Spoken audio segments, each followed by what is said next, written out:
Hey everyone, welcome back to this week's edition of the Maconi Setup Shop A-Fix Tutorials.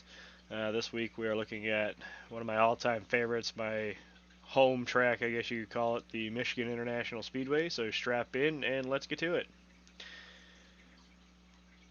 As always, first thing we'll cover in these videos is the gearing.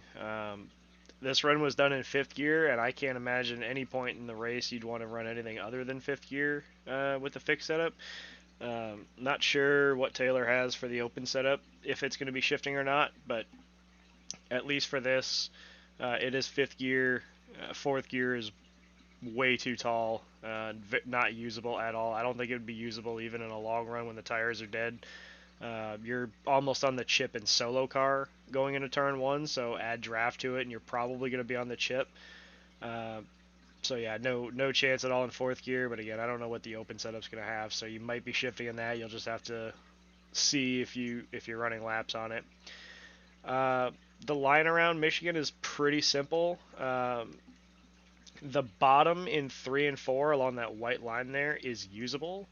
The bottom in 1 and 2 is not. Okay, there's not a whole lot of grip down there. Depending on traffic, you might be able to run down there, but it's just really slow. There's not a whole lot of grip.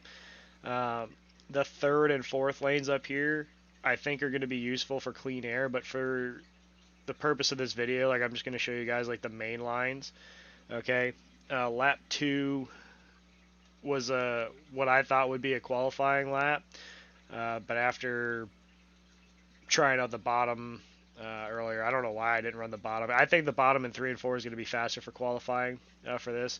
You're going to want to run the seam in 1 and 2, but I think there's enough grip along the white line in 3 and 4 that you can get a really good lap. I was going to get into the differences in that regard in 3 and 4. Coming to the line, okay, running the bottom, I think for qualifying is what you want to do, because as you get to the line, like, that's about where the advantage stops from running the bottom. Okay, if you run the seam or higher in 3 and 4, you give up that time entry to exit. You don't quite make it up by the time you get to the start finish line, but the time you have to lift to get into turn 1, you're already a few hundredths up going into turn 1, right? So in the race, if you're running the 2nd or 3rd lanes in 3 and 4, you're not going to notice a difference right at the start finish line, but by the time you get to the end of pit road and almost getting ready to get off into turn 1, you're going to be in the green on your next lap going into turn 1 by a pretty good amount.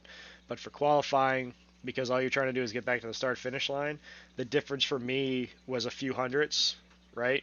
And that goes a long way when trying to run a qualifying lap.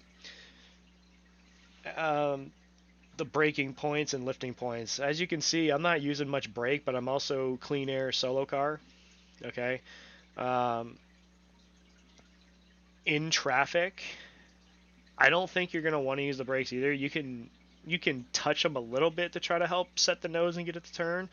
My biggest tip for racing around Michigan, and this is what I used to do a lot, even when we had a lot of horsepower. Well, the Gen 6 car, we would still use a little bit of brake, but the same theory applies, I think, in this car. I would just try to back the corner up a little bit and then use the throttle to help rotate the car in the center.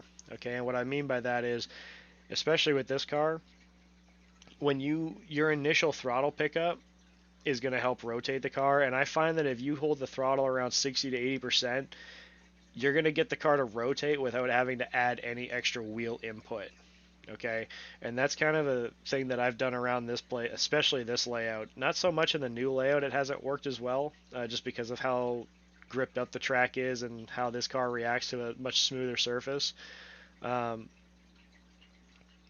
But the initial throttle pickup, if you get it to about half throttle and just ease into it a little bit, you'll notice that the car is going to want to rotate without any extra wheel.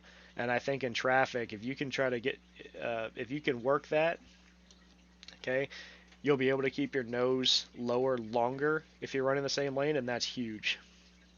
Okay, especially off of turns 1 and 2.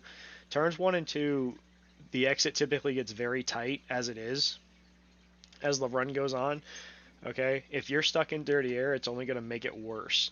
The goal here is to run over the seam where it pivots away from the racetrack. Okay, I'll try to point it out when we get to the in-car.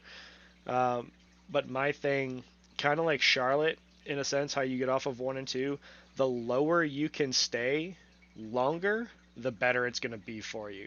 Okay, as people are sliding up off the corner to get out to the wall, they're kind of scrubbing their front tires. If you can drive it straighter and lower off of turn 2 while still tracking out to the wall, not only do you get the clean air, but you also get a much better run, and you're also saving your tires. Okay, it's a very common mistake that a lot of people make.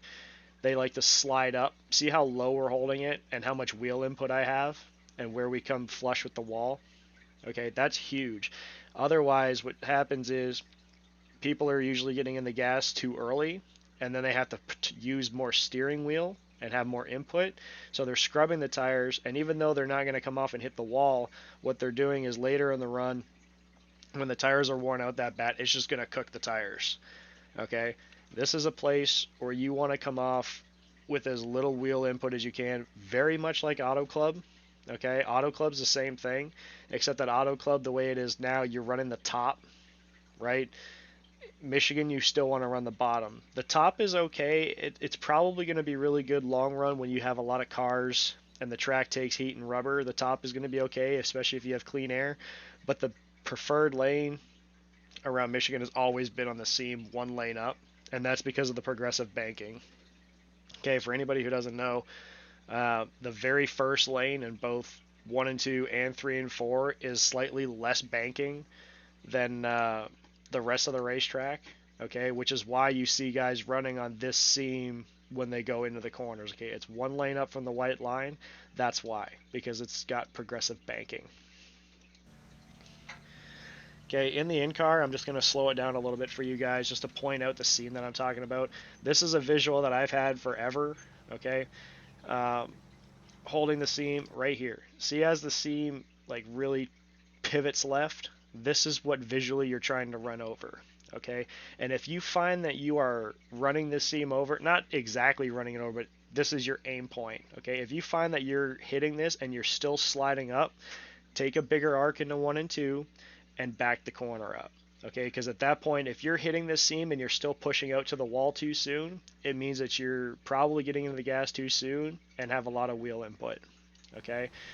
And then you'll notice how smooth and straight we come up off this corner. Okay, that's a huge thing for Michigan. 3 and 4, because it's more of a tri-oval, right? It's more forgiving.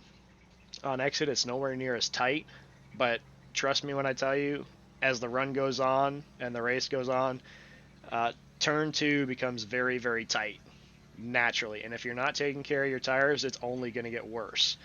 If you are finding that it's tight, that's when you'd probably want to try to move up and run the 3rd or 4th lane, okay, so you have a little less wheel input, and then turn down the hill, right, so you're still trying to get a straight exit off. You're going to give up speed entry to center, but if it means not hitting the wall, that's about your only other option, because once you're that tight at that point, you're pretty much done for, okay? And then I know we haven't talked much about 3 and 4, but before the traffic light, as the seam turns into the corner, that's where you're trying to get off into the corner for turn 3.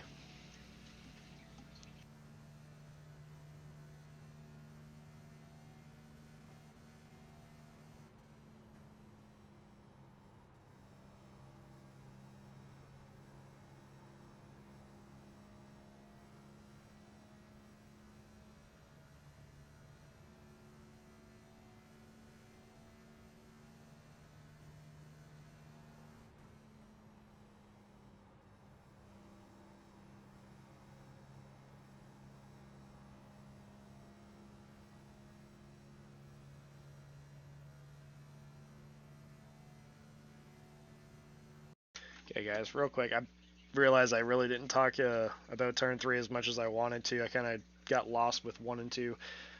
As you can see throughout the video, okay, you guys can always go back and look and see the inputs and see where I'm lifting at certain parts of the racetrack. Again, a lot of this is a feel thing for me, especially being in clean air. I don't have the effects of dirty air, right? Best thing I could tell you about getting into turn 3, once you see the seam, like this seam up here that runs all the way around the racetrack, kind of like what I mentioned in 1 and 2 earlier, how it goes from, I guess, being parallel to the wall to just changing directions, okay? as you're going into turn 3 before that traffic light, early run, I guess you can get just past where that seam breaks off, and then you want to commit to your line. If you're going to run the white line, get down to the white line. Don't get in the gas before you get to the line that you want to run. Okay, it doesn't matter if it's the white line or the seam. Okay, yes, this car feels like it's got a lot of grip. I don't know what it's going to do in traffic. I'd imagine it'd be tighter. Okay, but as you're getting off into the corner, you got to be patient and let the car get to the whichever line it is that you're running before you start picking up the gas. And then it's that initial throttle to help it rotate so that you're not using a lot of extra wheel. And then once the car feels like it's gripped up, that's when it's time to go. Okay, and again, turn 4 is a lot more forgiving than turn 2, but you still want to be patient because you don't want to come off the corner with a lot of wheel input. Okay, as you guys, I would recommend like watching the video over again. I know listening to me isn't always the best thing, but the best thing you guys could take away is just looking at my wheel inputs, and that way when you guys run laps, look at your own replay and compare. Okay, if I'm coming off the corner with a wheel that looks like it's between 10 and 11 o'clock, and you're coming off the corner with a wheel that's like 9 and 10 o'clock, you're using way too much wheel. You know what I mean? Stuff like that. Little things to help you guys with running your own laps, okay? Uh, that'll just about do it for this week's video. Hopefully I was able to cover everything that you guys are hoping for and give you a lot of information. Like I said, this is one of my favorite racetracks. I could talk all night about it, just trying to break it down. I'm already up over 12 minutes in this video, so a lot of information to try to condense into one video. So again, if I miss anything, please leave a comment down below and I will do my best to answer your questions throughout the week. If you find that this video was helpful, as always, please consider leaving a like. And last but not least, as always, if you're not already a subscriber, make sure you hit that subscribe button and ring the notification bell so you can see these videos every Monday when they're posted on the Maconi YouTube page. Alright guys, best of luck this week and we'll see you out on the track.